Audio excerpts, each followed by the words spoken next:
mar weche tuke. Geno medo bedo e tieko alap tuke ma Siaya bang' moko kuom gige gedo chopo.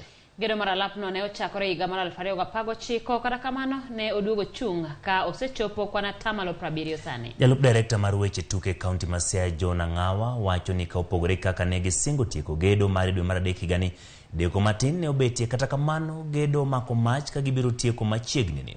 Bende oyango ni gedo no korumo to biro muonyo omenda maromo Sh353 million.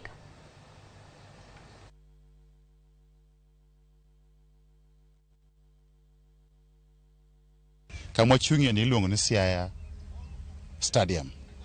Igere gi company moro ma China miluongo ni Jiangsu, lakini otiyo ga Kenya kabe, otiyo pinje mang'eny bende Afrika. Ne gichako tijni higa 2019.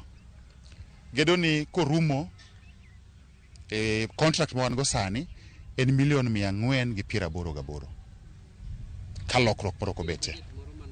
Wanodwa keto marwa ni mita 105 machalo kaka moko migocho ga Ulaya kaka Wembley, Old Trafford, Emirates. Koro en the right standard. To watiyo kata gi jomo iluongo ne Sports Kenya.